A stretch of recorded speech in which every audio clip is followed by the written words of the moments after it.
কলকাতায় সিঙ্গুর ক্ষতিপূরণ দেওয়ার মামলায় সরে দাঁড়ালেন বিচারপতি রবি কৃষ্ণন। গত অক্টোবর মাসে সিঙ্গুরের জমি নিয়ে গঠিত আরবিট্রাল ট্রাইব্যুনাল জানিয়ে দেয় টাটা মোটরস সংস্থাকে 765.78 কোটি টাকা ক্ষতিপূরণ দিতে হবে পশ্চিমবঙ্গ সরকারকে। 2016 সালের সেপ্টেম্বর মাস থেকে 11% করে সুদও দিতে হবে ওই টাকার উপর, অর্থাৎ যতদিন রাজ্য সরকার টাটাকে পুরো টাকা না দিচ্ছে ততদিন ওই সুদ দিয়ে যেতে হবে রাজ্যকে। এছাড়াও মামলার খরচ বাবদ রাজ্যকে 1 কোটি টাকা দিতে হবে টাটা গোষ্ঠীকে। সেই নির্দেশকে চ্যালেঞ্জ করে কলকাতা হাইকোর্টে যায় রাজ্য। কিন্তু এই প্রথম নয়, এই মামলা থেকে এর আগেও ব্যক্তিগত কারণ দেখিয়ে সরেছেন বিচারপতি মৌসুমী ভট্টাচার্য, বিচারপতি রাজাশেখর মান্থা। এবার একইভাবে বিচারপতি রবি কৃষ্ণনের সরে যাওয়ায় গুঞ্জন হাইকোর্টের অন্দরে।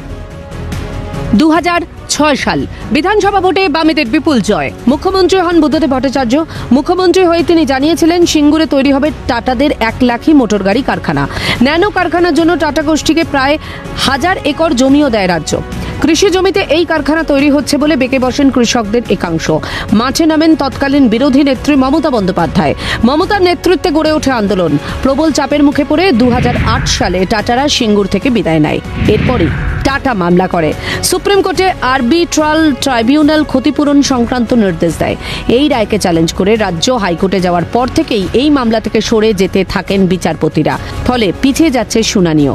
এখন দেখার বিচারপতি রবি কৃষ্ণন সরে যাওয়ার পর এবার এই মামলার দায়িত্ব কোন বিচারপতি গ্রহণ করেন। অভিরূপা হাজরার রিপোর্ট, ক্যালকাটা নিউজ।